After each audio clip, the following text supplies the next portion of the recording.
ওম নমো ভগবতে বাসুদেবায়। জয় লক্ষ্মী নারায়ণের জয়। নমস্কার দর্শক বন্ধুরা, আজকের এই ভিডিওতে আমরা দেখে নেব 2026 সালে মলমাস, পুরুষোত্তম মাস বা অধিমাস, যা এবছর জ্যৈষ্ঠ মাসে পড়েছে, সেই মাসের প্রথম পূর্ণিমার সঠিক পূর্ণাঙ্গ সময়সূচি এবং এই দিনের বিশেষ বিধিনিষেধ। সনাতন ধর্মে পূর্ণিমা তিথিকে অত্যন্ত পবিত্র ও পুণ্যদায়ী মনে করা হয়। পূর্ণিমা তিথি ভগবান শ্রীবিষ্ণু ও মা লক্ষ্মীর উদ্দেশ্যে সমর্পিত। যখন এই পূর্ণিমা পুরুষোত্তম মাস অর্থাৎ অধিক মাসে আসে, তখন কিন্তু সেই পূর্ণিমার গুরুত্ব আরও বহুগুণ বেড়ে যায়। প্রায় 3 বছরে একবার আসা এই বিরল সংযোগে সাধনা, ভক্তি, দান পুণ্য করলে আধ্যাত্মিক উন্নতি হয়, গৃহস্থের কল্যাণ হয়। ধর্মীয় বিশ্বাস অনুযায়ী এই দিনে শ্রদ্ধা ও বিধিবিধান মেনে স্নান, জপ, তপ, পূজা, দান বিশেষ পুণ্য প্রদান করে। স্কন্দ পুরাণ, বিষ্ণু ধর্মোত্তর পুরাণ এবং ভবিষ্যোত্তর পুরাণে এই অধিক পূর্ণিমার গুরুত্বের বিশেষ বর্ণনা পাওয়া যায়। এবার আমরা দেখে নেব এই পূর্ণিমার সময়সূচি।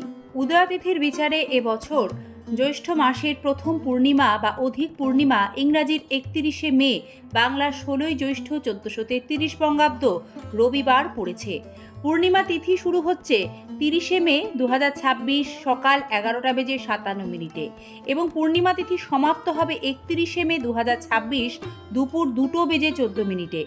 উদয়া তিথির বিচারে জ্যৈষ্ঠ অধিক পূর্ণিমা, সে কারণে 31শে মে 2026 রবিবার পালিত হবে।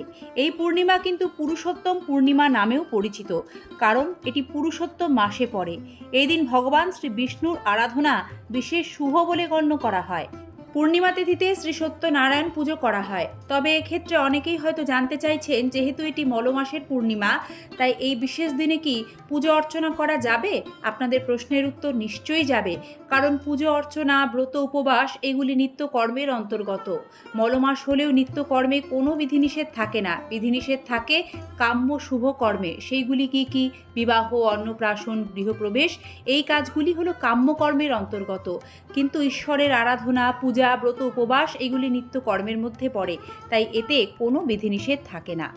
এই পূর্ণিমায় শুভ তিথি থাকবে 31শে মে, অভিজিৎ মুহূর্ত সকাল 11:51 থেকে দুপুর 12:47 পর্যন্ত। এই সময়ের মধ্যে আপনারা এই দিনে শ্রী সত্যনারায়ণ পূজা, মা লক্ষ্মীর পূজা করতে পারেন।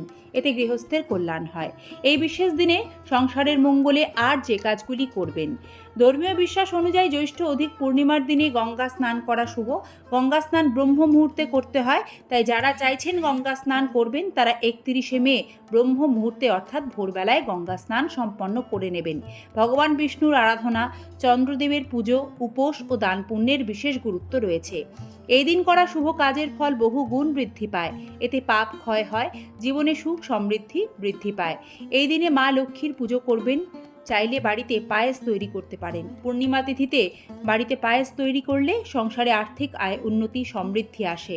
এছাড়াও পবিত্র নদীতে স্নান করে দরিদ্র ও অসহায় মানুষদের অন্ন, জল, ঠান্ডা পানীয়, রসালো ফল, ছাতা, নতুন বস্ত্র, আপনার সাধ্যমতো দক্ষিণা দান করতে পারেন। এটিও শুভ। এতে গ্রহদোষ ও পিতৃদোষ খণ্ডন হবে। জ্যৈষ্ঠ পূর্ণিমার রাতে চাঁদ উঠলে অর্ঘ্য দেওয়া এবং চন্দ্রদেবের উদ্দেশ্যে মন্ত্র জপ করা উপকারী। এতে মানসিক শান্তি বৃদ্ধি পাবে। কোষ্ঠীতে চন্দ্রের অবস্থান শক্তিশালী হয় বলে বিশ্বাস। এই বিশেষ দিনে শ্রী সত্যনারায়ণ ব্রত ও কাহিনী পাঠ করাও অত্যন্ত শুভ ফলদায়ক। এই বিশেষ দিনে কি কি দান করা শুভ? এই দিনে সাদা বস্তু যেমন চাল, দুধ, দই, চিনি, সাদা বস্ত্র দান করলে চন্দ্রদেব প্রসন্ন হন, মানসিক শান্তি লাভ হয়।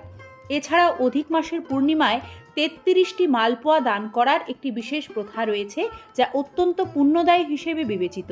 ধর্মীয় বিশ্বাস হলো যে এই দিনে করা দান পরিবারে সুখ সমৃদ্ধির পথ খুলে দেয়।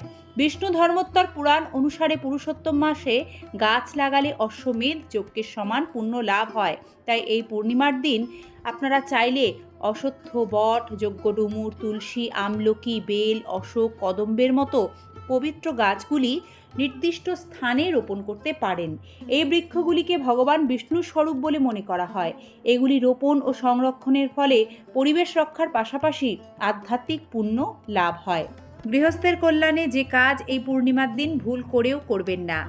পূর্ণিমার দিন নখ চুলদাড়ি কাটতে নেই, অর্থাৎ ক্ষৌরকর্ম করবেন না, এতে গ্রহ দোষ আসে। তুলসী পাতা চয়ন করবেন না।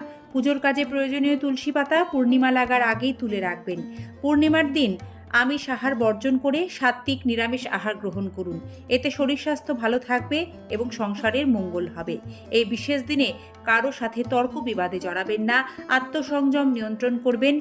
পুরুষোত্তম মাসের এই পূর্ণিমায় অধিক হরিনাম জপ কীর্তন করুন। ভালো থাকবেন। ধন্যবাদ।